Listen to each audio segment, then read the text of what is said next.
Friday അതുപോലെ തന്നെ 2 period വരും. വീക്ക്ലി 2 പീരീഡ് ഉണ്ടാവും. ഓക്കെ,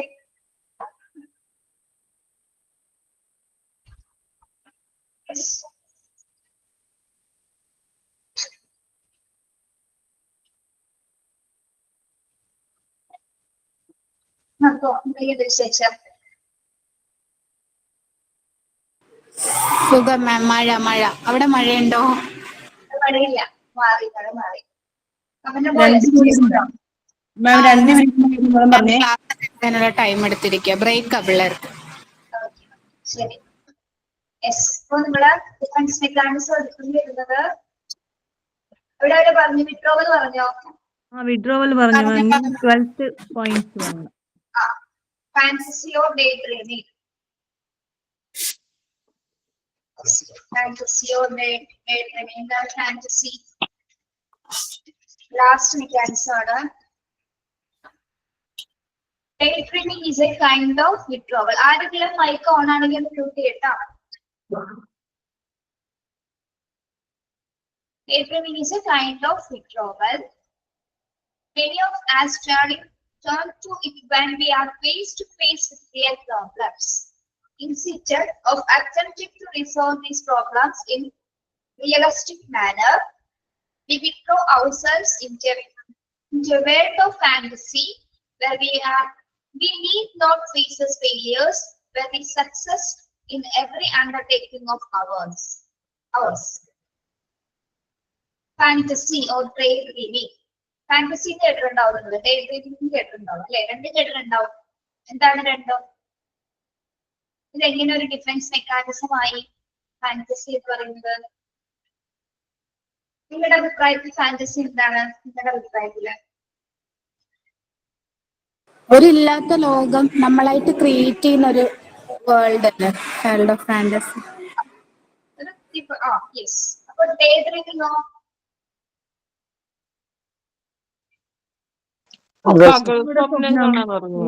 നമ്മള് വിചാരിക്കുന്ന സ്വപ്നം. അതായത് ദിവാസ്വപ്നം എന്നൊക്കെ പറയാം അല്ലെ? പകൽക്കിനാവാണ്, പല പേരുകളൊക്കെ വേണ്ടി നമുക്ക് പറയാം. നമ്മളെല്ലാവർക്കും ചെയ്യാറുണ്ടാവും അല്ലെ? പല സിറ്റുവേഷൻസിലും ചെയ്യാറുണ്ട്. സിറ്റുവേഷൻസിലാണ് നമ്മൾ ചെയ്യുന്നത് അല്ലെ? പല സാഹചര്യങ്ങളിലാണ് നമ്മൾ ഈ ഒരു മെക്കാനിസത്തിനെ പുറത്തെടുക്കുന്നത്. പിന്നെയാണ് ഇതും ഒരു വിഡ്രോവൽ ആയിട്ട് റിലേറ്റ് ചെയ്തിട്ടിരിക്കുന്ന ഒരു മെക്കാനിസം കൂടിയാണിത് ഫാന്റസി ഓർ ഡേ ഡ്രീമിംഗ് പറയുന്നത്. ഓക്കെ, അതായത് വിഡ്രോവൽ മീൻസ് പിൻവാങ്ങുന്നത്. ഇപ്പൊ നമുക്ക് ഇഷ്ടമല്ലാത്ത സിറ്റുവേഷൻസ് അല്ലെങ്കിൽ നമുക്ക് ഫേസ് ചെയ്യാൻ പറ്റാത്ത പ്രോബ്ലംസ് ഉണ്ടാവും അല്ലെ? നമ്മൾക്കറിയാം ഡിഫിക്കൽട്ട് ആയിട്ടുള്ള കാര്യങ്ങളിൽ നിന്ന് നമ്മൾ സ്വമേധയാ മാറാറുണ്ട്. ഓക്കെ, അത് തന്നെയാണ് ഫാന്റസി ഓർ ഡേ ഡ്രീമിംഗ് എന്ന് പറയുന്നത്. നമുക്ക് ആ പ്രോബ്ലത്തിനെ മാറ്റണമെങ്കിൽ നമ്മൾ എന്താണ് മനസ്സിനെ മറ്റൊരു ഡയറക്ഷൻസിലേക്ക് കൊണ്ടുവരണം അല്ലെ?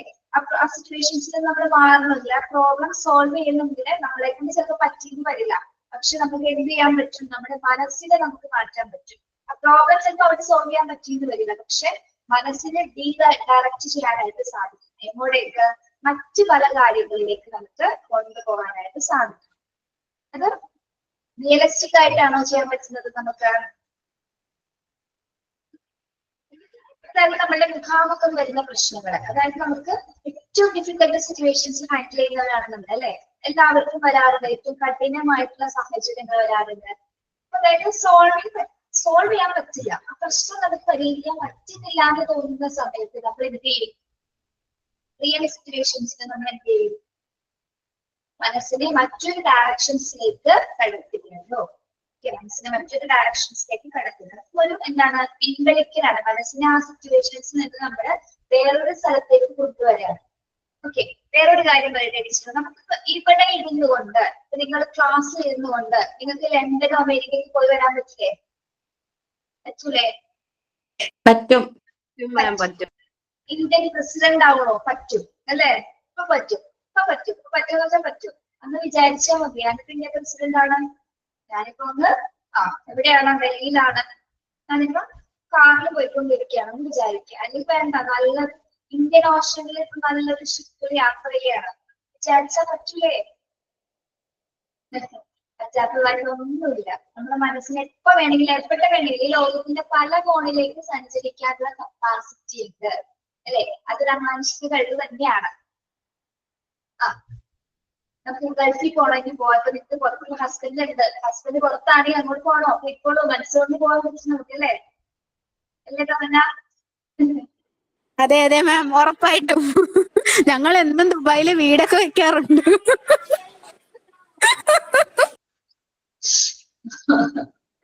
വീട് വെക്കാം, എന്ത് അല്ല മാം വേണമെങ്കിലും. പറഞ്ഞപ്പം ഞാൻ റിലേറ്റ് ചെയ്തത് വേറൊരു എക്സാമ്പിളാ. ഞാൻ ഇന്നലെ മാമിന്റെ ക്ലാസ് റെക്കോർഡിംഗ് ആ കണ്ടത്. അപ്പോ അതിൽ നോക്കിയപ്പോ നമ്മളൊരു ഇഷ്ടപ്പെടാത്തൊരു ജോലി, നമുക്ക് സാലറി ഒക്കെ കുറവായിട്ടൊരു ജോബ് കിട്ടുകയാണെങ്കിൽ നമ്മൾ അവിടെ ഇരുന്നിട്ട് വലിയൊരു കമ്പനിയുടെ നമ്മുടെ ഒരു ഡേ ഡ്രീമിംഗ് പോലെ ആ കമ്പനിയിൽ ഇരുന്നുകൊണ്ട് നമ്മൾ അവിടുത്തെ റെപ്യൂട്ടഡ് ആയിട്ടൊരു പോസ്റ്റിലിരുന്ന് ഒരു വലിയ സാലറി വാങ്ങുന്നതായിട്ട് കണ്ടാൽ that is A kind of ഈ ഒരു ഡേ ഡ്രീമിംഗ് ഫാന്റസിയാണ്. നമ്മൾ വലിയ ശമ്പളവും വാങ്ങിച്ചു, നമ്മൾ ആഗ്രഹിച്ച ജോലിയും കിട്ടി, പക്ഷെ റിയാലിറ്റിയിൽ നമ്മൾ ഇരിക്കുന്നിടത്ത് ഇരുന്നുകൊണ്ടിരിക്കുകയാണ്. ആ ഒരു എക്സാമ്പിള്. യെസ്, അപ്പൊ നമുക്ക് പ്രശ്നങ്ങളിൽ നിന്ന് റെഡിയാക്കാൻ, പ്രശ്നങ്ങളിൽ നിന്ന് രക്ഷപ്പെടാൻ വേണ്ടി നമ്മുടെ മനസ്സിനെ പല സ്ഥലങ്ങളിലേക്ക് കൊണ്ടുപോകാൻ പറ്റും. ഓക്കെ, അത് മനസ്സിന്റെ ഒരു മെക്കാനിസം ആണ്. ദാറ്റ് ഈസ് എന്താണ്? ഫാന്റസി അല്ലെങ്കിൽ ഡേ ചെയ്യുന്ന സമയത്ത് നമുക്ക് ഇരുന്നുകൊണ്ട് സ്വപ്നം കാണാൻ പറ്റും അല്ലെ? ക്ലാസ്സിൽ ഇരുന്നുകൊണ്ട്, ഇപ്പൊ ക്ലാസ്സിൽ എല്ലാവരും ഉണ്ടാവും, കുറെ പേര് ക്ലാസ് അറ്റൻഡ് ചെയ്തിട്ടുണ്ടെങ്കിലും നിങ്ങൾ ഇപ്പൊ തന്നെ എവിടെയെങ്കിലും പോയിട്ടുണ്ടാവില്ലേ? കൊച്ചു വരുന്നത് വൈകിട്ട് 3:30 ആ സമയത്ത് വണ്ടി എപ്പോ വരും? വണ്ടി വരുന്ന സമയത്ത് ആലോചിക്കുന്നില്ല കിച്ചണിൽ എന്താ വെച്ചിട്ടുണ്ട്, ഇപ്പൊ വെള്ളം തിളച്ചിട്ടുണ്ടാവും, ആ കാര്യമൊക്കെ ആലോചിച്ചിട്ടൊക്കെ തന്നെയാണ് ക്ലാസ്സിൽ ഇരിക്കുന്നത് അല്ലെ? ഇങ്ങനെയൊക്കെ ചിന്തിക്കാറുണ്ട്. ഓക്കെ, കറക്റ്റ് ആയിട്ട് അവിടെ അല്ല. പിന്നെ അതേപോലെ വെറുതെ ഇരിക്കുന്ന സമയത്ത് നമ്മളിപ്പോ ഒരു കാര്യം ചെയ്തില്ല, ഇപ്പൊ നിന്റെ ക്ലാസ് അറ്റൻഡ് ചെയ്യാന്ന് വിചാരിച്ചു, ക്ലാസ് അറ്റൻഡ് ചെയ്യുന്ന സമയത്ത് തന്നെ കിച്ചണിലെ മറ്റു കാര്യങ്ങളല്ലാതെ തന്നെ വെറുതെ നമ്മളിപ്പോ വേറെ എവിടെ പോകണ പോലെയൊക്കെ നമുക്ക് ഫീൽ ചെയ്യും.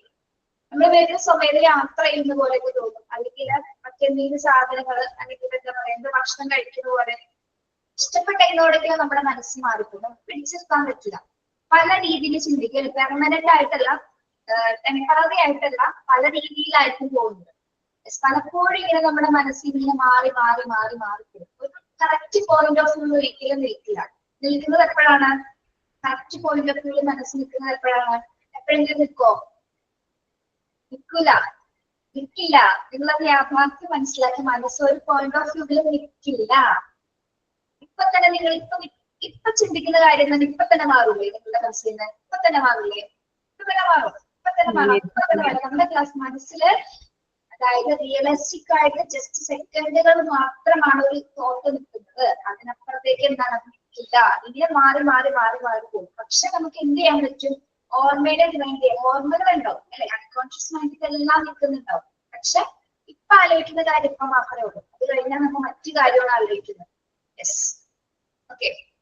അങ്ങനത്തെ സിറ്റുവേഷൻസിൽ കൂടി നമ്മൾ കടന്നു പോകുന്നുണ്ട്. അതും മനസ്സിന്റെ ഒരു ഡിഫൻസ് മെക്കാനിസം ആണ്.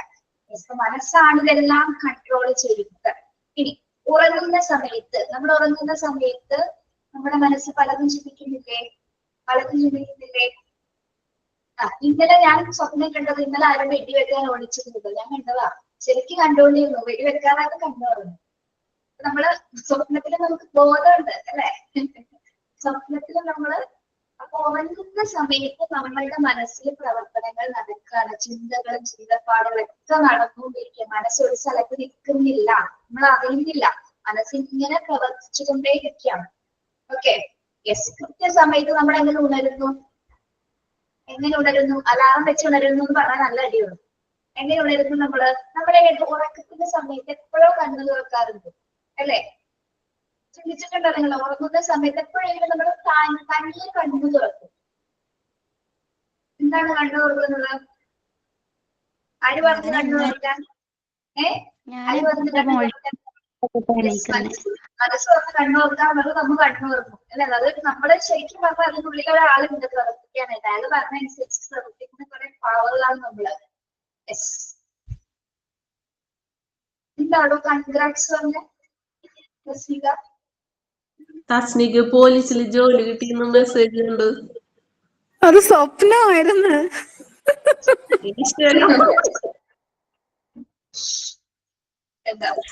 ഞാൻ വിചാരിച്ചു ക്ലാസ് എടുക്കണേന് ഡിസ്റ്റർബ് ആവാതിരിക്കാൻ വേണ്ടി മെസ്സേജ് ഇട്ടതാന്ന്. എന്റെ പൊന്നേ. എനിക്കും രണ്ടാമതാ മനസ്സിലായി. ആദ്യം എഴുന്നേറ്റ് അവള് കാര്യം പറഞ്ഞതാണ്, പിന്നെ വിചാരിച്ചു അത്, പിന്നെ മനസ്സിലായി അത് സ്വപ്നായിരിക്കുന്നു. നമ്മളുടെ കൂട്ടത്തില് ഗോൾഡ് ഇഷ്ടപ്പെടുന്നവരുണ്ടാവും അല്ലെ? ഗോൾഡ് എല്ലാവർക്കും ഇഷ്ടമാണ്. കുറെ പേർക്ക് ഇഷ്ടമാണ് ഗോൾഡ് അല്ലെ? സ്വർണം. 5 പവന്റെ മാല വേണോ, നെക്ലസ് വേണോ, ഡയമണ്ട് നെക്ലസ് വേണോ? ഇപ്പൊ വിചാരിച്ചത് നമ്മുടെ കഴുത്തിൽ കിട്ടും അല്ലെ? ഇപ്പൊ കടയിൽ മലബാർ ജഗത്തിന്റെ കലയില് ജോയാലിനസ്റ്റിൽ ചെന്നാൽ മതി മനസ്സുകൊണ്ട്. ഏത് വേണമെങ്കിലും സെലക്ട് ചെയ്യാം. സിമ്പിൾ ആണല്ലേ? അങ്ങനെയാണെങ്കിൽ എന്തൊക്കെ കാര്യങ്ങൾ നടത്തായിരുന്നു. ഇങ്ങനെ ഇരുന്ന് ചിന്തിച്ചുകൊണ്ട് എല്ലാം കയ്യിലേക്ക് കൊണ്ടുവരാൻ പറ്റിയത് എത്ര ആയിരുന്നില്ല നമ്മള്. എന്ത് രസമാണ്. അപ്പൊ മനസ്സിൽ നിസ്സാരക്കാരനല്ലാന്ന് മനസ്സിലായോ? അല്ല, എല്ലാ കാര്യങ്ങളും നമ്മുടെ ഹോൾ കാര്യങ്ങളും നിയന്ത്രിക്കുന്നത് അത് മനസ്സാണ്. നമ്മള് ഫാന്റസി ഓഫ് ഡ്രൈവിംഗ് എന്ന് പറയുമ്പോൾ എന്താണ് ഇവിടെ ഉദ്ദേശിക്കുന്നത്? അതായത് പല പ്രശ്നങ്ങൾ ഉണ്ടാവുന്ന സമയത്ത് നമ്മൾ ചില സിറ്റുവേഷൻസില്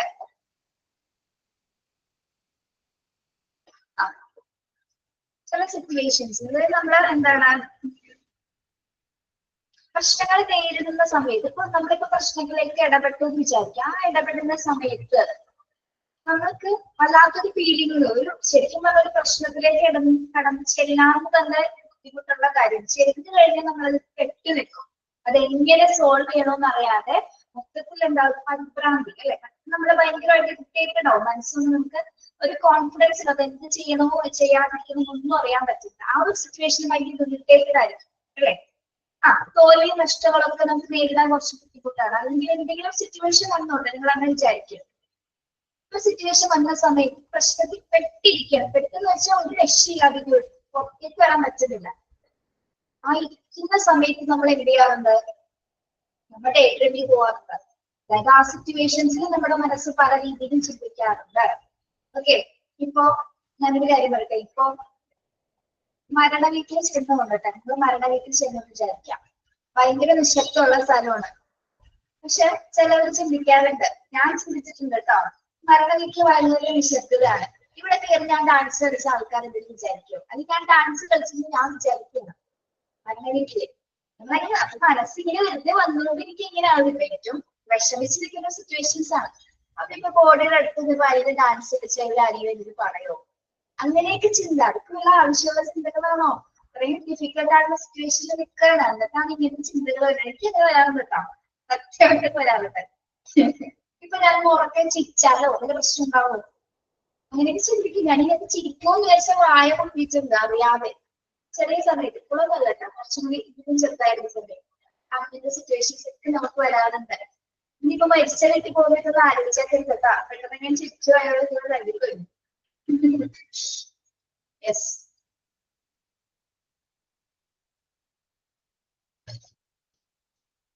അപ്പൊ നമ്മൾ റിയൽ സിറ്റുവേഷൻ ഹാൻഡിൽ ചെയ്യാൻ പറ്റാത്ത സമയത്ത് നമ്മുടെ മനസ്സിലേക്ക് നമ്മൾ മറ്റൊരു സ്ഥലത്തേക്ക് പോകുന്നതിനെയാണ് നമ്മള് ഡേ ഡ്രീമിംഗ് അല്ലെങ്കിൽ ഫാന്റസി എന്ന് പറയുന്നത്. നമ്മളൊരു കൊട്ടാരം പണിത് വെക്കും അല്ലെ? സ്വപ്നം കൊണ്ടൊരു കൊട്ടാരം പണിത് വെക്കും. നമ്മൾ വെറുതെ ചിന്തിക്കുകയാണ്, അത് എങ്ങനെ വരുന്നു മനസ്സിൽ അങ്ങനെയുള്ള കാര്യങ്ങള്.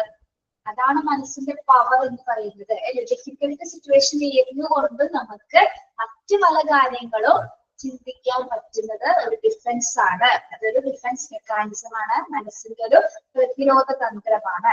പല പേഴ്സൺസ്, പല വിദ്യാർത്ഥികളിലും കൂടി എന്താണ് ഇത് കടന്നു പോകുന്നത്. ഓക്കെ, ഇനി യെസ്, അല്ലെങ്കിൽ നമുക്ക് ഫെയിലിയർ ഒന്നും അക്സെപ്റ്റ് ചെയ്യാൻ പറ്റാത്ത സിറ്റുവേഷൻസ് അല്ലെ? ഫെയിലിയർ അക്സെപ്റ്റ് ചെയ്യാൻ പറ്റാത്ത സിറ്റുവേഷൻസിൽ നമ്മൾ പോകാറുണ്ട്. അത് ഈ പറയുന്ന സിറ്റുവേഷൻസ് ഇത്ര ഡിഫൻസ് മെക്കാനിസം വെച്ച് നോക്കുമ്പോൾ കുറച്ച് നമുക്ക് സുഖം കിട്ടുന്ന ഒരു ഫാന്റസി അല്ലെങ്കിൽ സുഖം കിട്ടുന്ന ഒരു മെക്കാനിസം ആണ് ഡേഡ്രീമിംഗ് എന്ന് പറയുന്നത് അല്ലെ? അവിടെ നമുക്ക് ആരും റെസ്ട്രിക്ഷൻസ് ഒന്നും തരുന്നില്ല. നമുക്ക് എന്ത് വേണമെങ്കിലും അവിടെ ചെയ്യാൻ പറ്റില്ല. നമ്മുടെ വിഷമങ്ങളില്ല, സങ്കടങ്ങളില്ല അല്ലെ? റെസ്ട്രിക്ഷൻസ് ഇല്ല. അത് നമുക്ക് എന്താണ് എന്ത് വേണമെങ്കിലും ആയത്. ഇപ്പോ ആരാണ് പാരീസിലെ രാജകുമാരി ആവണോ? നമുക്ക് രാജകുമാരി ആവാം. ആരെങ്കിലും തടയോ രാജകുമാരി ആവണ്ടെന്ന് പറയാൻ? ഇല്ല, ആരും തടയില്ല. ആര് തടയാനാണ് നമുക്ക് വിചാരിക്കുന്നത്? നമ്മളല്ലേ വിചാരിക്കുന്നത്. ആര് തടയുമ്പോൾ നമ്മുടെ മനസ്സ് നമ്മളോട് പറഞ്ഞു പാരീസിലെ രാജകുമാരി ആവാനായിട്ട് നഫീറ റെഡി ആയിക്കോളും, നഫീറ റെഡിയായി. എന്ത് വേണമെങ്കിലും മനസ്സുകൊണ്ട് സാധിക്കും. പക്ഷെ ഇത് റിയൽ ആയിട്ട് സാധിക്കോ?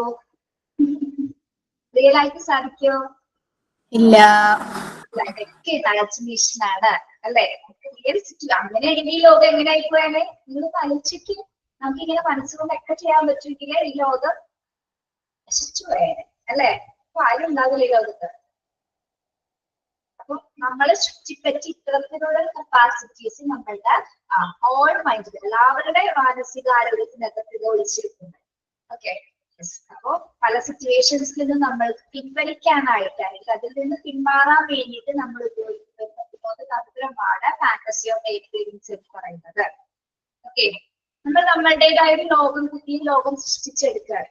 എങ്ങനെ വേണമെങ്കിലും നമുക്ക് സൃഷ്ടിക്കാം. ചെറിയ ലോകം വേണോ? ഇപ്പൊ വലിയ സമ്പന്നനായ ഒരാൾക്ക് വേണ്ടി ദരിദ്രനായിട്ട് ചിത്രീകരിച്ച് കാണാൻ പറ്റും. ഓക്കെ, അയാൾക്ക് എന്തുകൊണ്ടാണ് അങ്ങനെ കാണാൻ പറ്റുന്നത്? അയാളുടെ കയ്യിൽ അത്യാവശ്യം പണമുണ്ട്.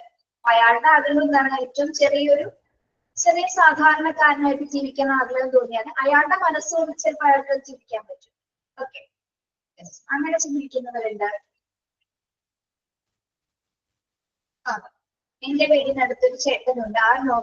ആള് നോർമലാണ്. പക്ഷെ ഞാൻ പറയണോ, ആ ടൈപ്പ് ചെയ്ത പേര് പറയുന്നതാണ്. പറയൂ. മാം, ഇന്നലെ രാത്രിയില് ഒരു 2 മണിയൊക്കെ ആയപ്പോഴത്തേനും അവര് താമസക്കാരെ പുതിയ വന്നതാന്ന് തോന്നുന്നേ. എന്നിട്ട് 2 മണിയൊക്കെ ആയപ്പോഴത്തേനും വലിയ വായിൽ കിടന്ന് കരയുക. എന്നാ സംഭവം? കുഞ്ഞുങ്ങൾ കരയുന്ന മാതിരിയേ. അത് കഴിഞ്ഞ് രാവിലെ എന്താ സംഭവം നിങ്ങളെല്ലാരും മിറ്റത്ത് ഇറങ്ങി നോക്കി എന്നാ സംഭവം എന്ന് അറിയാനേ. അത് കഴിഞ്ഞ് കുറെ രാവിലെ ചോദിച്ചും പറയാ പേടിച്ചിട്ട് കരഞ്ഞ, ഉറക്കത്തിൽ കരഞ്ഞ. അത് കഴിഞ്ഞ് എണീറ്റ് വന്നപ്പോ വൈഫിനോട് ചോദിക്കുവാന്ന് ആരാ മനസ്സിലായില്ല എന്നൊക്കെ പറഞ്ഞു. പെട്ടെന്ന് ആ ഒരു ഫാന്റസി പോലെ പിന്നെ ചിരി വരും ഓർത്താ. ക്ലിയർ ആവുന്നില്ല. നിങ്ങൾ കേൾക്കുന്നുണ്ടോ അതിന് പറയുന്നത്? എന്തോ കേൾക്കുന്നുണ്ട് മാം. ക്ലിയർ അല്ല പറയുന്നത്. കഴിഞ്ഞ ദിവസമാണ് അവര് ഒത്തിരി നാളായില്ലേ താമസം വന്നിട്ടേ. ഇടയ്ക്ക് ഇങ്ങനെ കരച്ചില് കേൾക്കാം. എന്നെ സംഭവം ഒന്നും അറിയില്ല. പക്ഷെ ഉറക്കത്തിൽ കിടന്ന് കരയുന്നതാണെന്ന്. ചാടി എണീക്കും. എന്നിട്ട് പിള്ളേരൊക്കെ ഉള്ള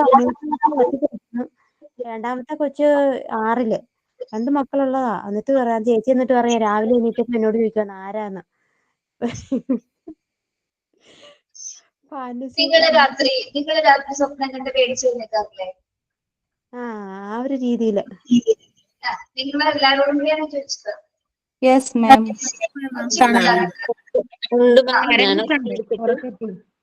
നമ്മൾ ആരും പിടിക്കാൻ വരുന്ന പോലെ ഫീൽ ചെയ്യാറുണ്ടോ? ഞാനൊരു പ്രാവശ്യം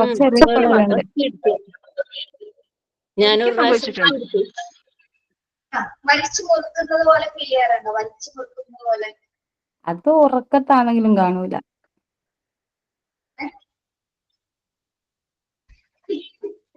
എന്താണ്?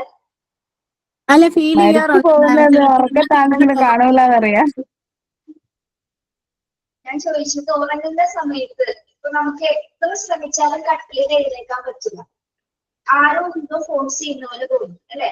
കൈ ആരോ പിടിച്ചിട്ടുണ്ട്, അല്ലെങ്കിൽ ശരിക്കും നമ്മളെ ഫോഴ്സ് ചെയ്ത് പിടിച്ചിരിക്കുന്ന പോലെ തോന്നാറുണ്ടോ? തോന്നിയിട്ടുണ്ട്. അങ്ങനെ തോന്നിയിട്ടുണ്ട്. എനിക്ക് തോന്നുന്നു ഏറ്റവും കൂടുതൽ കുറെ പേര് അനുഭവപ്പെട്ടിരിക്കുന്നത് പ്രഗ്നൻസി ടൈമിലായിരിക്കും. പ്രഗ്നൻസി ടൈമിലും കുഞ്ഞായതിനു ശേഷമുള്ള ഒരു ടൈമിലും ഈ ഒരു ഫീലിങ്സ് ഉണ്ടായിട്ടുണ്ടോ? കുഞ്ഞായതിനു ശേഷമാണ് അങ്ങനെ തോന്നിയത്. ഇങ്ങനെ തോന്നിയിട്ടുണ്ട് അല്ലെ? ഞാൻ പൊയ്യിൽ വീഴുന്ന ഉറക്കത്ത് കാണലുണ്ട് മാം. പക്ഷെ കട്ടുമെന്ന് ഇങ്ങനെ പഠിച്ചു കളിക്കുള്ളൂ. എന്താണ്? കുഴിയിൽ വീഴുന്നതായിട്ട് ഉറക്കത്ത് കാണും, പക്ഷെ കട്ടുമെന്ന് ഇങ്ങനെ പഠിച്ചു കളിക്കുള്ളൂ. ഓക്കെ, അത് വീഴുന്ന സ്വപ്നമായിട്ട് കാണുന്നത്. അതല്ലാതെ നമുക്ക് ബോഡിക്ക് ഫീൽ ചെയ്യും നമ്മളെ ആരോ പിടിച്ചിട്ടുണ്ട്, വലിക്കുന്നുണ്ട്, അല്ലെങ്കിൽ എഴുന്നേക്കാൻ പറ്റുന്നില്ല എന്നൊരു ഫീല് തോന്നാറുണ്ട്. എന്താണ് അങ്ങനെ തോന്നുന്നത്? മാം, അതൊരു നമ്മുടെ ഉറക്കത്തിൽ സംഭവിക്കുന്ന ഒരു എന്താ പറയാ, ഒരു ഹൊറർ മൂഡ് പോലുള്ള ഒരു സംഭവമല്ലേ? അങ്ങനെ ഞാൻ കണ്ടിട്ടുണ്ട് ഈ റീൽസ് പോലെ. അതായത് ഒരാൾ നമ്മുടെ ഫ്രണ്ടിൽ വന്ന് നിൽക്കുന്ന പോലെ നമ്മൾ ഒരാളിങ്ങനെ നന്നായിട്ട് പിടിച്ചിരിക്കും. നമുക്ക് ശബ്ദിക്കാനോ ചലിക്കാനോ മിണ്ടാനോ കുറെ നേരത്തേക്ക് കഴിയില്ല. അങ്ങനെ എല്ലാവരും ഒരു പ്രാവശ്യമെങ്കിലും അങ്ങനെ ഉണ്ടാകുമെന്ന് പറയുന്നുണ്ട് ചിലപ്പോഴൊക്കെ. അത് ചിലവർക്ക് അങ്ങനെ ഉണ്ടാവലുണ്ടെന്ന് പറയുന്നുണ്ട്. അതെന്താണെന്ന് അറിയാമോ? സ്ലീപ്പിംഗ് പാരാലിസിസ് എന്ന് പറയുന്നത്. അത് വേറെ ഒന്നുമല്ല, ആരും നമ്മളെ കുറിച്ച് പരിചയപ്പെടുത്തി ഒന്നും ചെയ്തില്ല. ആരും തന്നെയാണ് നമ്മൾക്ക് തന്നെ തോന്നുന്നത്. നമ്മളുടെ ഒരു സൂപ്പർ പവർ വരുന്നതാണ് ആ സമയത്ത്. ഉറക്കത്തിൽ തന്നെ അല്ലെങ്കിൽ നമ്മുടെ ബോഡി തന്നെ റിയാക്ട് ചെയ്യാണ്. ഓൾറെഡി നമ്മൾ പറഞ്ഞില്ല, ടീച്ചർ എന്താ പറഞ്ഞ, മനസ്സിങ്ങനെ കണ്ടിന്യൂസ് ആയിട്ട് ഇങ്ങനെ ഓരോ കാര്യങ്ങൾ ചിന്തിച്ചുകൊണ്ടിരിക്കുകയാണ്. പല കാര്യങ്ങളും ഉറക്കത്തിലാണെങ്കിലും എന്താണ് നമ്മൾ പല കാര്യങ്ങളിലേക്ക് ചിന്തിക്കുന്നത്. മനസ്സ് പ്രവർത്തിക്കുന്നതിനനുസരിച്ച് ബോഡി റിയാക്ട് ചെയ്യുന്നുണ്ട്. അപ്പൊ നമ്മുടെ മനസ്സ് വേറെ എവിടെയോ പോകുന്നതിനനുസരിച്ച് നമ്മുടെ ഫ്രണ്ടിൽ ആരോ വന്ന് നിൽക്കുന്ന ഒരു ഫീലിംഗ് പോകും. സംസാരിക്കാൻ പറ്റില്ല നമുക്ക്, അല്ലെ? തിരിച്ച് സംസാരിക്കണമെന്നുണ്ടെങ്കിലും വായ തുറക്കാൻ പറ്റുന്നില്ല എന്നൊരു തോന്നല്, എല്ലാം തോന്നലാണ്, അല്ലെ? തോന്നലാണ്, എന്താ പറ്റുന്നില്ല. അങ്ങനെ സിറ്റുവേഷൻസ് വരാറുണ്ട്. കാരണം ഇപ്പോ ചിലർ പേടി കൊണ്ട്, ചിലർക്ക് റിയലി വരാറുണ്ട്. പേടി കൊണ്ട് ചിലപ്പോൾ നമുക്ക് ശബ്ദം വന്നിട്ട് വരില്ല. പേടിയുള്ളപ്പോ ശബ്ദം വരില്ല. അതേപോലെ നമ്മൾ ഉറങ്ങുന്ന സമയത്ത് ആരോ മുന്നിൽ വന്നിട്ടില്ല, ചിലപ്പോൾ കറുത്ത രൂപം ഫീൽ ചെയ്യും, കറുത്തൊരു രൂപം ഫീൽ ചെയ്യും. ചെയ്തിട്ടുണ്ടാക്കണേ. ഞാൻ വീട്ടിൽ ഒറ്റയ്ക്കായി, എനിക്ക് പേടിയാവും.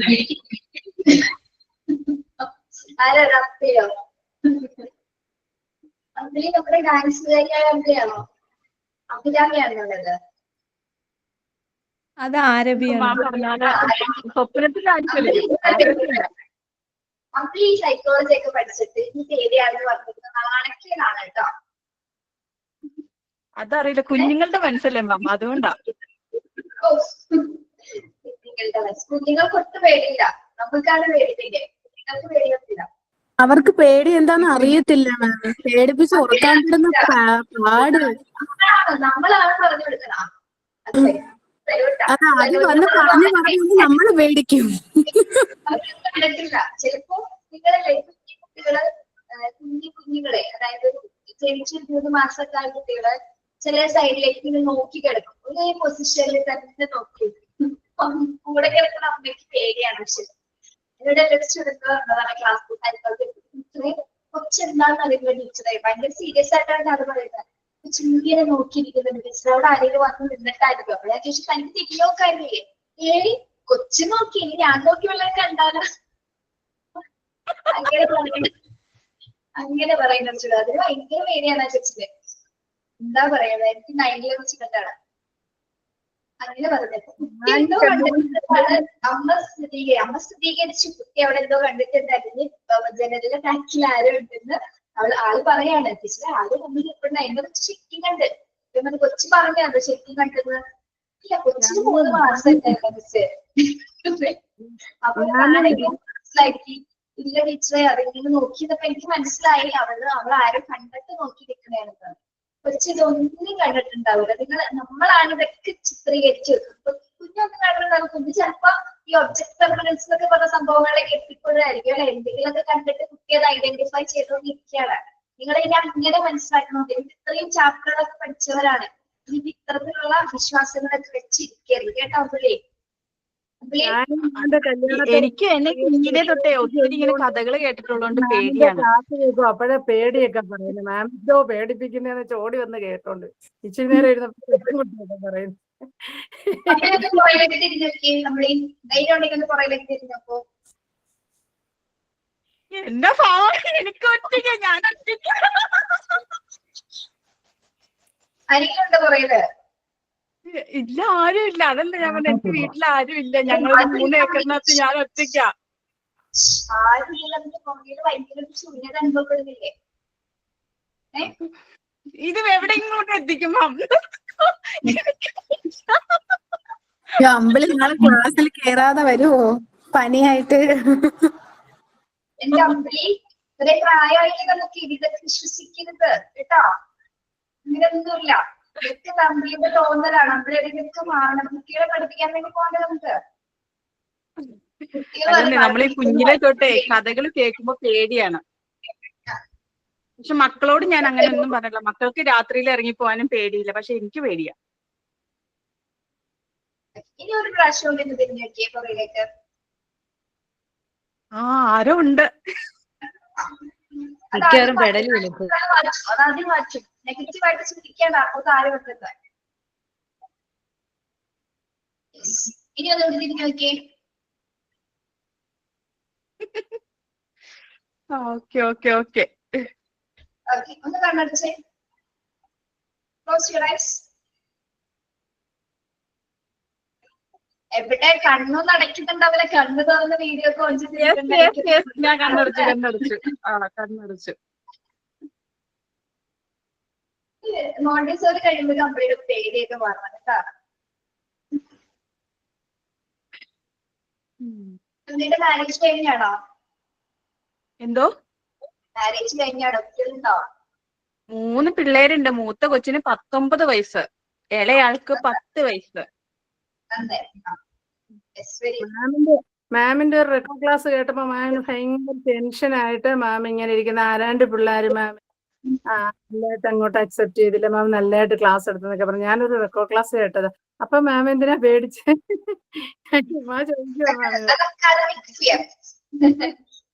അക്കാദമിക് ഫിയർ ആയിട്ട് പറയാം, നമ്മുടെ കരിയർ ഫിയർ ആയിട്ട് പറയാം.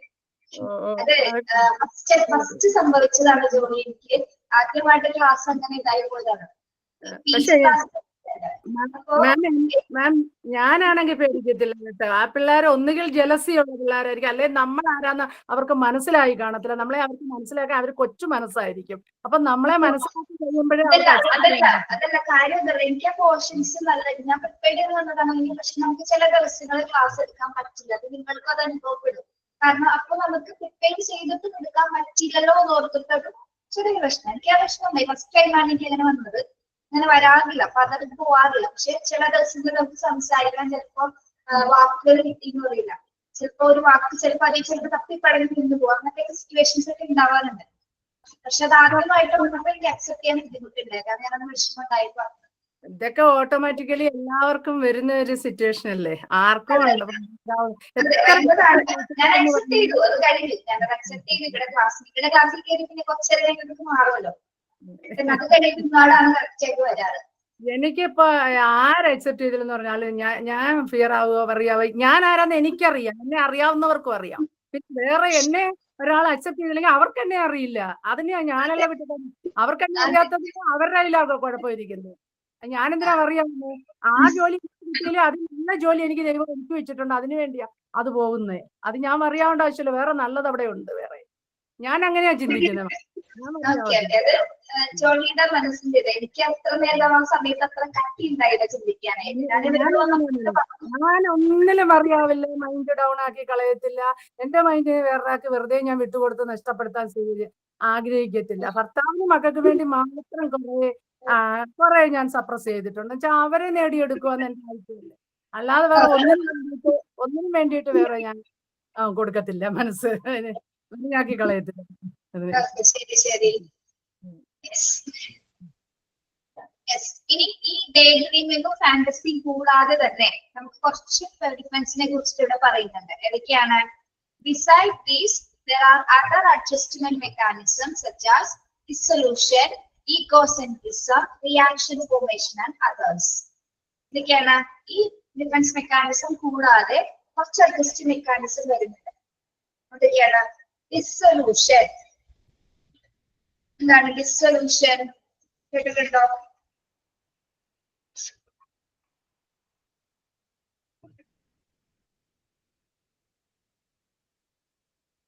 യെസ്. ഒരു പോയിന്റ് പറയാൻ പറ്റും. നമ്മളിപ്പോ എന്തിനാണ് ഈ ഡേ ഡ്രീം ഒക്കെ കാണുന്നത് എന്ന് എന്താണ് മനസ്സിലായി നിങ്ങൾക്ക്? അതായത് നമുക്ക് പരാജയങ്ങളെ അഭിമുഖീകരിക്കാൻ പറ്റാത്ത സിറ്റുവേഷൻസിൽ എന്താണ് നമ്മൾ സ്വയം ക്രിയേറ്റ് ചെയ്യുന്ന ഒരു ഭൂമിയിൽ, അല്ലെങ്കിൽ നമ്മൾ സ്വയം ക്രിയേറ്റ് ചെയ്യുന്ന ഒരു ഭാഗത്ത് നമുക്ക് വിജയിക്കാൻ കഴിയും അല്ലെ? നമ്മൾ എവിടെയോ തോറ്റു പോയിട്ടുണ്ട്, പക്ഷെ നമുക്ക് എന്താണ് സ്വപ്നം കാണുന്നതിലൂടെ, അല്ലെങ്കിൽ എന്താണ് നമ്മൾ പല രീതിയിൽ ചിന്തിക്കുന്നതിലൂടെ നമുക്ക് അവിടെ വിജയിക്കാൻ പറ്റും. ഒരിടത്ത് ഫെയിലർ ആയി വെച്ചിട്ട് എന്താണ് റിയൽ ഫീൽഡിൽ നമ്മൾ ഫെയിൽഡ് ആയി, പക്ഷെ നമുക്ക് മനസ്സുകൊണ്ട് നമുക്ക് വിജയിക്കാൻ സാധിക്കും. അതാണ് മറ്റേ ഡേ ഡ്രീമിങ്ങിന്റെ ഡിഫറൻസ് മെക്കാനിസം എന്ന് പറയുന്നത്. ഓക്കെ. ഇനി ഇവ കൂടാതെ തന്നെ വരുന്നതാണ് എന്താ? ഡിസൊല്യൂഷൻ. ഡിസൊല്യൂഷൻ മീൻസ് പിരിച്ചുവിടൽ എന്ന് പറയാം. എന്തായിരിക്കും പിരിച്ചുവിടൽ എന്ന് പറയുമ്പോ? എന്താ മാം? മലയാളം കേട്ടില്ല. പിരിച്ചുവിടൽ. പിരിച്ചുവിടൽ. പിരിച്ചുവിടൽ. പിരിച്ചുവിടൽ. ഡിസൊല്യൂട്ട്. എന്തിനാ പിരിച്ചുവിടുന്ന ആരോ പറയുന്നത്?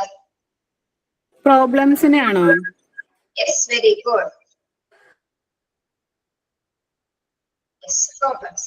അതായത് നമ്മളെല്ലാം ഈ ഡിഫൻസ് മെക്കാനിസം എന്തിനാണ് നമ്മൾ പഠിക്കുന്നത്? സിറ്റുവേഷൻസ് ഹാൻഡിൽ ചെയ്യാൻ വേണ്ടിയിട്ട് അല്ലെ. ഇപ്പൊ ഒരു പ്രോബ്ലം വന്നെന്ന് വിചാരിക്കാം, നമുക്ക് ഹാൻഡിൽ ചെയ്യാൻ പറ്റുന്നില്ല. ആ സമയത്ത് നമ്മൾ എന്ത് ചെയ്യും? വിഡ്രോവൽ പോലത്തെ തന്നെ മറ്റൊരു സിറ്റുവേഷൻ ആണ്. ആ സമയത്ത് നമ്മൾ എന്ത് ചെയ്യും? എന്നെ കൊണ്ട് അത് പറ്റില്ലാതെ നമ്മളത് തീരുമാനിക്കും അല്ലെ. പറ്റില്ലാത്ത പക്ഷം അല്ലെങ്കിൽ എനിക്കിത് വേണ്ട, താല്പര്യമില്ല, ഇൻട്രസ്റ്റഡ് അല്ല എങ്കിൽ നമ്മൾ എന്ത് ചെയ്യും? ആ പ്രോബ്ലം നമ്മൾ എന്ത് ചെയ്യും? അതിൽ നിന്ന് വിട്ടുമാറുന്ന ഒരു സിറ്റുവേഷൻ ആണ് ഡിസൊല്യൂഷൻ എന്ന് പറയുന്നത്. അതിനെങ്ങോട്ട് വിട്ടുകളയും. നമ്മൾ ചില കാര്യങ്ങൾ വിട്ടുകളയാറില്ലേ? യെസ്, മൈൻഡിനെ മറ്റൊരു സ്ഥലത്തേക്ക് ഡൈവേർട്ട് ചെയ്യുന്നു. അതാണ് ഡിസൊല്യൂഷൻ എന്ന് പറയുന്നത്. ഇനി ഈഗോസെൻട്രിസം എന്താണ്? ഈഗോസെൻട്രിസം അതൊരു അഡ്ജസ്റ്റ് മെക്കാനിസം ആണ്. ഈഗോസെൻട്രിസം എന്താണ്? അഹങ്കാരം, അഹംഭാവം അങ്ങനെയല്ലേ? അഹങ്കാരമാണോ? അഹംഭാവം. അഹംഭാവം. എന്താണ് അഹംഭാവം? ഞാനെന്ന ഭാവം. ഞാനെന്ന ഭാവം. ഞാൻ തന്നെയാണെന്ന ഭാവം അല്ലെ. ഞാനൊരു സംഭവമാണെന്ന്. അങ്ങനെ തോന്നലുണ്ട്, അതാണ് അഹംഭാവം. അല്ല, അങ്ങനെയുള്ളവരൊക്കെ ഉണ്ട് മാം, പൊതുവേ പറഞ്ഞു. അതായത് എന്താ പറയാ, നമുക്ക് അഹംഭാവത്തിനെ ശരിക്കും കാണാൻ പറ്റും അല്ലെ. കാണാൻ പറ്റുന്ന ഒരു ഫീലിംഗാണ്. ഏതൊക്കെ സമയത്ത് നമുക്ക് ഈ ഈഗോസെൻട്രിസം വർക്ക് ചെയ്യാറുണ്ട്? ഈ അഹംഭാവം എന്നൊരു സംഭവം എപ്പോഴൊക്കെ നമുക്ക് വർക്ക് ചെയ്യാറുണ്ട്?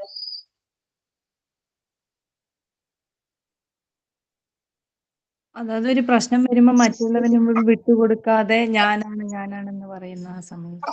ഞാനെന്ന ഭാവം. ഓക്കെ, അത് ശരിയാണ്. പിന്നെ നമ്മുടെ കയ്യില് തെറ്റൊന്നും ഇല്ലാന്നുണ്ടെങ്കിൽ തമ്മില് ശരിക്കും നമ്മൾ മറ്റുള്ളവരും തമ്മിൽ വേർതിരിപ്പിക്കുന്ന ഒരു പ്രോസസ് അല്ലേ ശരിക്കും അഹംഭാവം എന്ന് പറയുന്നത് അല്ലെ? അതെ അതെ അതെ, ഉറപ്പായിട്ടും മാം. ഞാൻ അങ്ങനെയാണെന്ന് പറയുമ്പം എപ്പോഴും അതിലൊരു ഡിഫറൻസിയേഷൻ ഉണ്ട്. പക്ഷെ ഞാൻ ഇങ്ങനെയാണ് അല്ലെ. കുറെ കാര്യങ്ങൾ വന്നിട്ട് പക്ഷെ ഞാൻ ഇങ്ങനെയാണ്, എനിക്ക് ഇങ്ങനെയാണ്, എനിക്ക് തന്നെ അതിന്. ഓക്കെ, നിങ്ങൾ അങ്ങനെ ചിന്തിച്ചു. പക്ഷെ ഞാൻ ഇങ്ങനെയാണ്, അത് അഹംഭാവമാണ്. അതിലൊരിക്കലും അഹങ്കാരം അഹംഭാവത്തിൽ നമ്മൾ ഒരിക്കലും നെഗറ്റീവായിട്ട് നമുക്ക് കാണണ്ട. ഓക്കെ, അതായത് അഹംഭാവം ചില സമയത്ത് നല്ലതല്ലേ, നല്ല ക്വാളിറ്റി അല്ലേ? അതായത് നമ്മൾ ഡൗൺ ആയിട്ടിരിക്കുമ്പം ഞാൻ അങ്ങനെയാണ്, എനിക്ക് അതിനെ കൊണ്ട് പറ്റും, ആ ഒരു ഭാവം ചില സമയത്ത് ഗുണം ചെയ്യില്ലേ?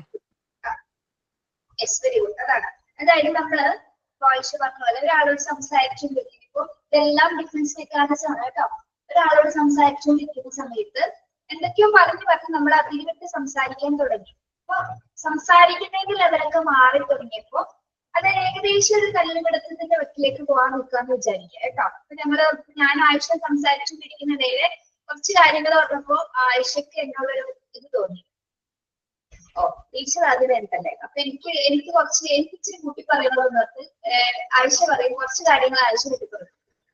ടീച്ചർ അത്രയല്ലേ ഉള്ളൂ, എന്റെ കയ്യിൽ ഒരു 5 ഉണ്ടെന്ന് അല്ലെ, 2 ഉള്ളൂ, എന്റെ 5 ഉണ്ടെന്ന്. ഓക്കെ, അപ്പൊ ഒരു സിറ്റുവേഷൻ പറഞ്ഞുകൊണ്ടിരിക്കും, അവിടെ പ്രശ്നമാവാൻ പോകുന്നത്. അപ്പൊ എനിക്കത് ഇഷ്ടപ്പെട്ടില്ല. ചിലപ്പോ എനിക്ക് ഇഷ്ടപ്പെട്ടത് ഇല്ല, 2 ഉള്ള 10 തോന്നുന്നു എന്ന് പറയും അല്ലെ. ഇങ്ങനെ നമ്മളെങ്ങനെ ബാലൻസ് ചെയ്യാൻ നോക്കും. അങ്ങനെ ലേലം വിളിക്കുമ്പോഴൊക്കെ ചിലപ്പോൾ പറഞ്ഞ് അത് എന്താണ് അഹംഭാവത്തിന് അങ്ങനെ മൂത്ത വരയിലേക്ക് എത്തിക്കഴിയുമ്പോൾ ചിലപ്പോൾ വഴക്കിലേക്ക് മാറിയിട്ടുള്ളത്.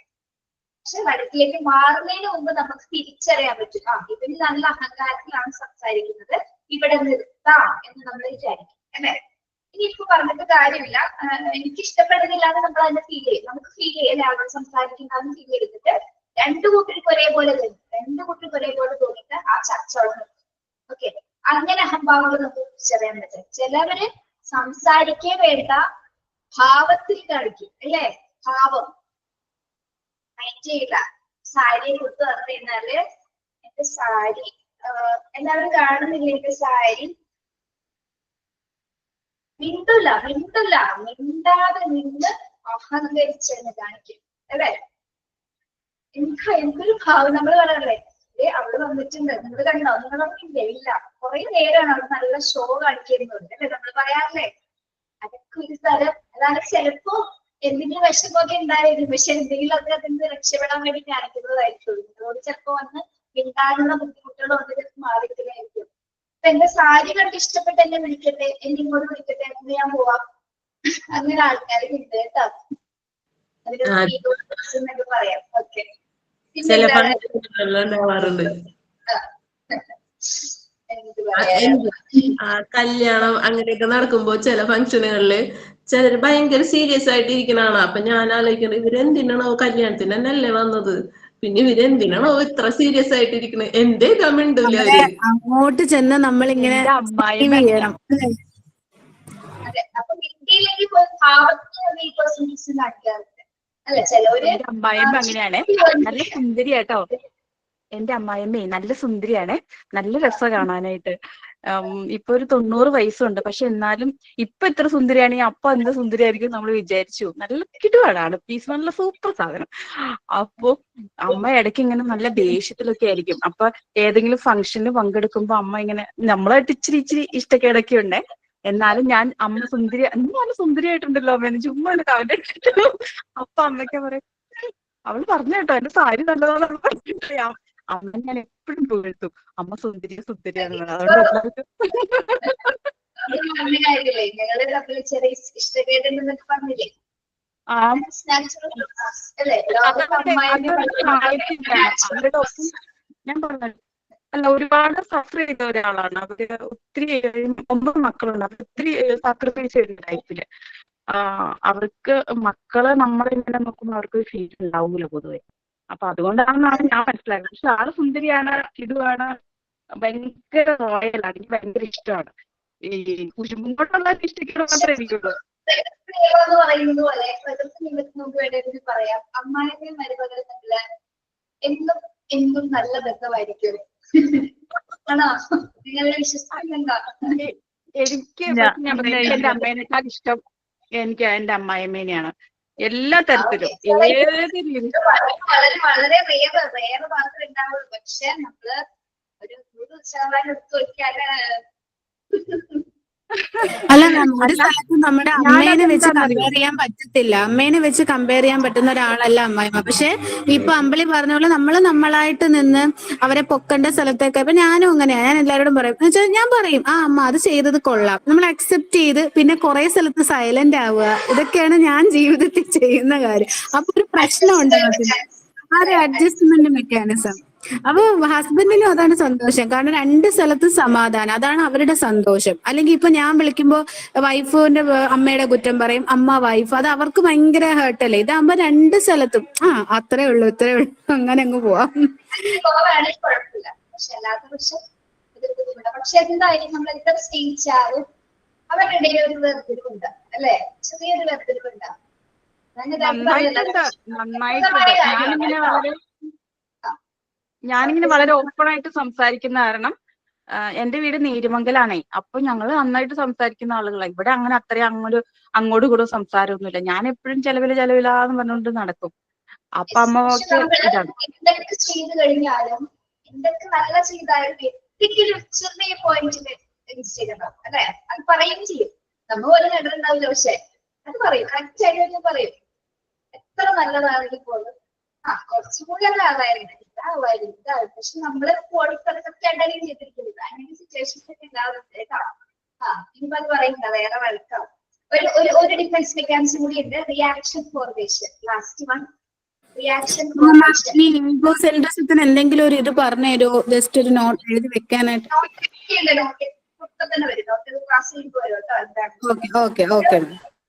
ഈഗോസെൻട്രിസം ഇല്ല, എക്സാമിന് വരുന്നില്ല. ഞാൻ 12 മാത്രം ഇടുന്നുള്ളൂ കേട്ടോ. നിങ്ങൾ ജസ്റ്റ് പറഞ്ഞിരുന്നാ മതി, വേണമെങ്കിൽ ഇട്ടേക്കാം കേട്ടോ. Last one, reaction formation. എന്താണ് റിയാക്ഷൻ ഫോർമേഷൻ? പ്രതികരണ രൂപീകരണം എന്ന് നമുക്ക് പറയാം. അതായത് ഇതൊരു ഡിഫൻസ് മെക്കാനിസം ആണ്. നമ്മള് പറഞ്ഞ ഡിഫൻസ് മെക്കാനിസമായിട്ടൊക്കെ പലതായിട്ട് റിലേറ്റഡ് ആയിട്ട് തോന്നും. നമ്മൾക്ക് ചില സാഹചര്യങ്ങളിൽ സംസാരിക്കുന്ന സമയത്ത് ആള് പെട്ടെന്ന് റിയാക്ട് ചെയ്യും അല്ലെ. നമ്മളിപ്പോ ബെസ്റ്റ് നമ്മളൊരു വളരെ സൗമ്യമായിട്ടായിരിക്കും സംസാരിക്കുന്നത്, പെട്ടെന്ന് വെച്ചാൽ എന്താ പറയാ, നമ്മൾ പ്രതീക്ഷിക്കുന്ന ആളിങ്ങനെ പെരുമാറും, അങ്ങനെ ഒരു റിയാക്ഷൻ വരാറുണ്ട്. അതായത് ചിലപ്പോ അയാള് നമ്മള് മറ്റൊരു വിഷമത്തിൽ നിൽക്കുമായിരിക്കും, നമ്മൾ ഏതോ സിറ്റുവേഷൻസിൽ നിൽക്കാണ്ട് നമുക്കറിയാം അല്ലെ.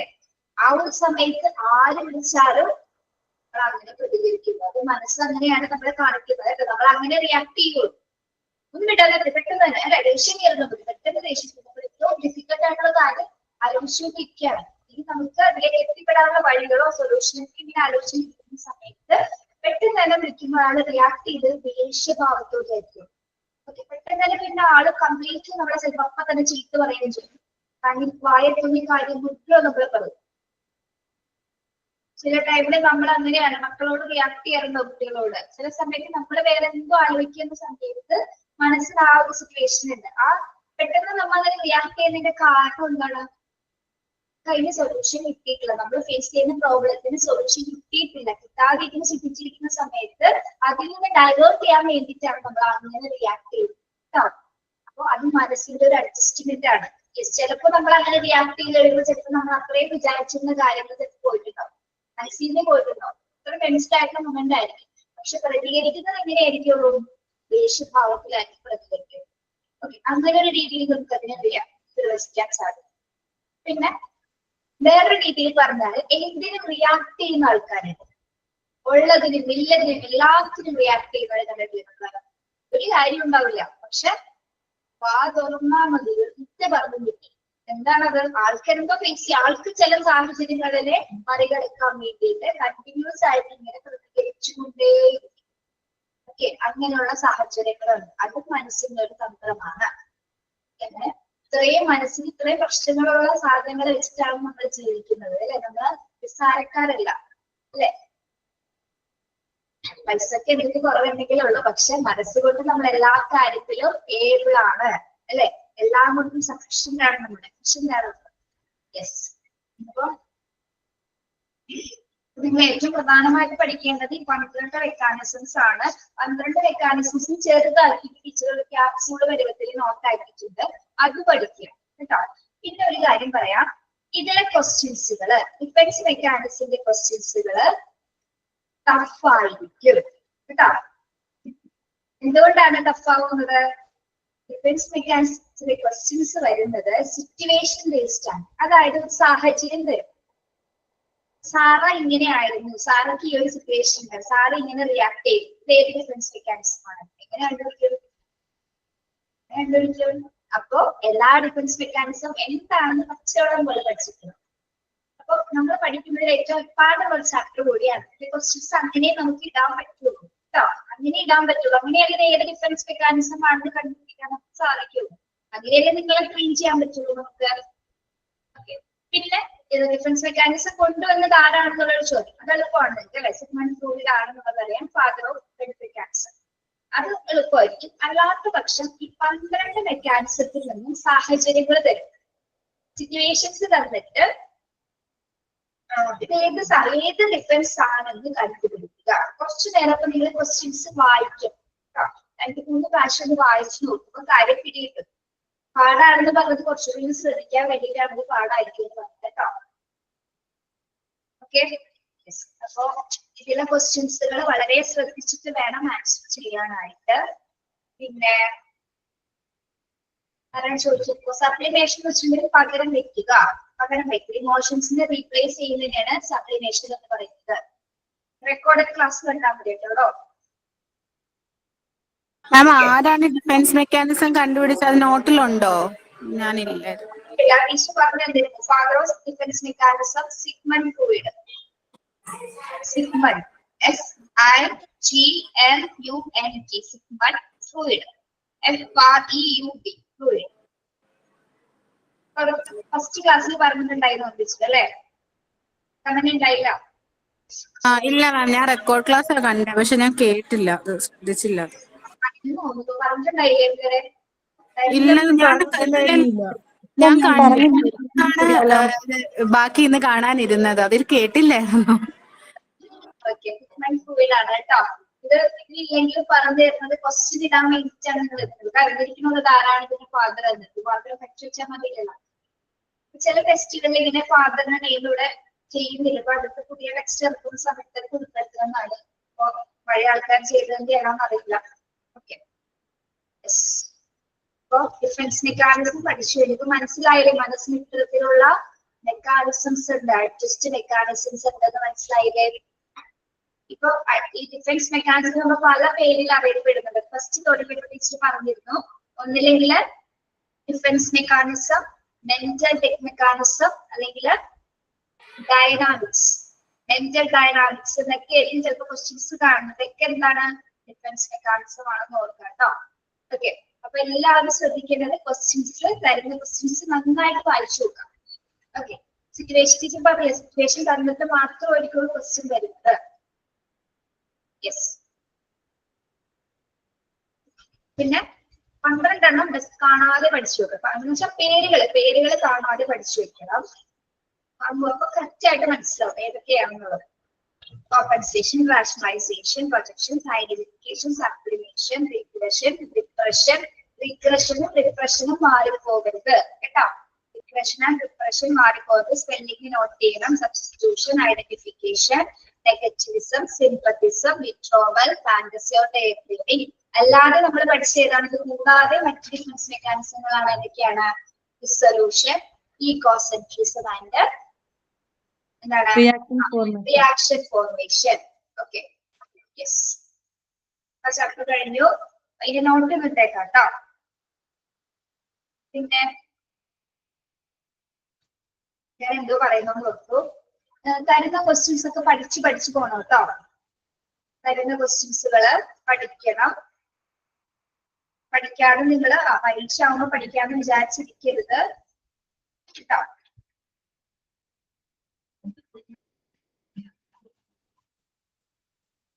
വേറെന്തോ നിങ്ങളോട് പ്രധാനപ്പെട്ട എന്തോ കാര്യം പറയാനുണ്ടായിരുന്നു, പറഞ്ഞോയോ? ഇനി എടുക്കാനുള്ളത് ഇൻഡിവിജ്വൽ ഡിഫറൻസസ് അല്ലേ ഈ പാർട്ടിൽ എടുക്കാനുള്ളത്? ഇൻഡിവിജ്വൽ ഡിഫറൻസ് കഴിഞ്ഞ് നമ്മള് പാർട്ട് 4 എടുക്കും കേട്ടോ. പാർട്ട് 4 എടുത്ത് പിന്നെ പാർട്ട് 4 എടുത്തതിന് ശേഷം പ്രാക്ടിക്കൽസ് നമുക്ക് സ്റ്റാർട്ട് ചെയ്യാം. പ്രാക്ടിക്കലിന്റെ ക്ലാസ്സുകൾ തുടങ്ങും കേട്ടോ. മാക്സിമം എല്ലാവരും ക്ലാസ് അറ്റൻഡ് ചെയ്യാൻ നോക്കണം, ലൈവ് ക്ലാസ്സുകള്.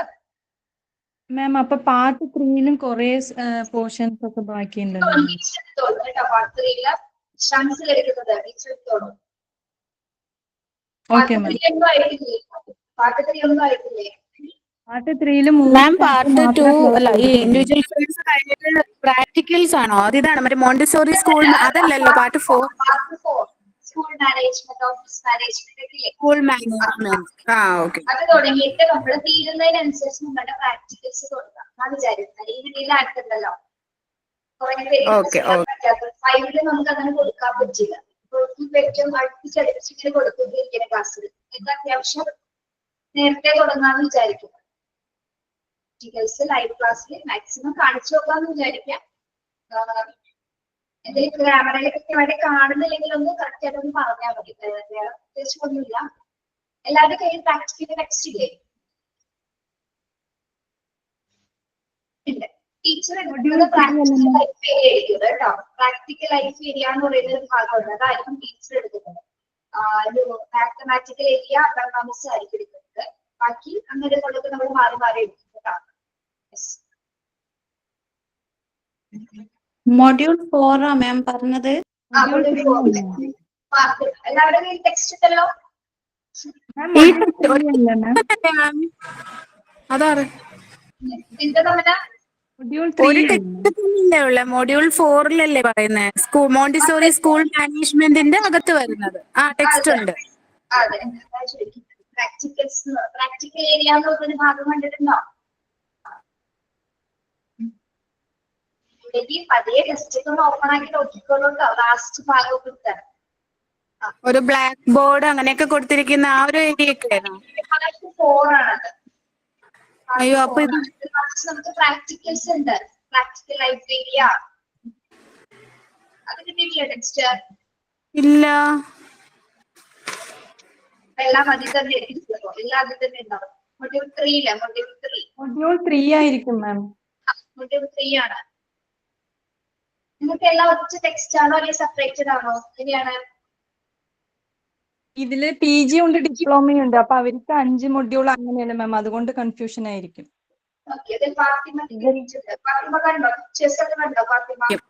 ജ്യോതി പറഞ്ഞ മറ്റേ ടെക്സ്റ്റ് ഫാത്തിമ മാറ്റല്ലേ മാറ്റല്ലേ.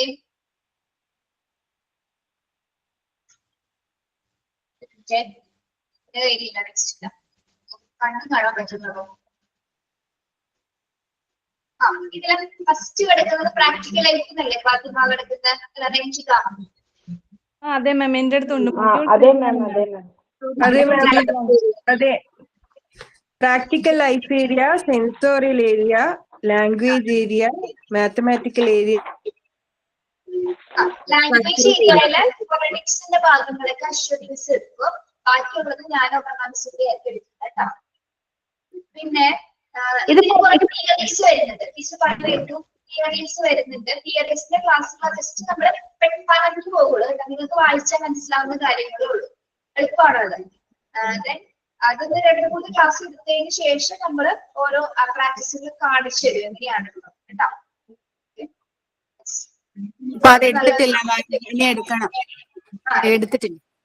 അപ്പൊ സൈൻ ഔട്ട് ആരാണ്?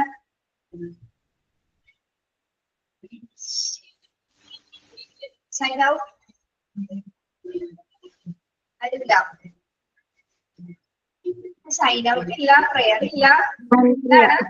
സൈൻ ഔട്ട് ആരും ഇല്ലേ? ഞാൻ പറയാം.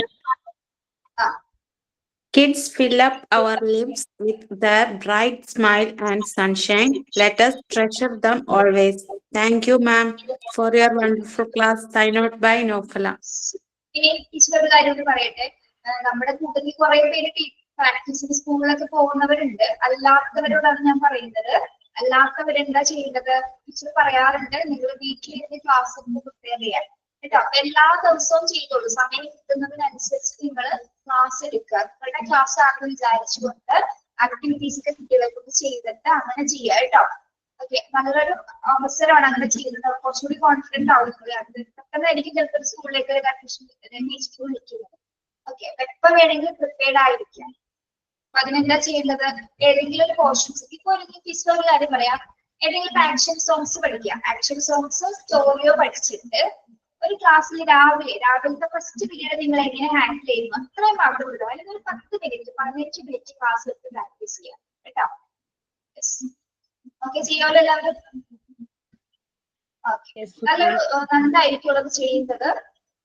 ഇപ്പൊ കുട്ടികളൊന്നും ഇല്ലാത്തതുകൊണ്ട് നിങ്ങൾക്ക് കുറച്ചുകൂടി എളുപ്പമായിരിക്കും. അപ്പൊ 12 അപ്പൊ മാക്സിമം മടിയൊന്നും വിചാരിക്കാതെ ചെയ്യണം കേട്ടോ.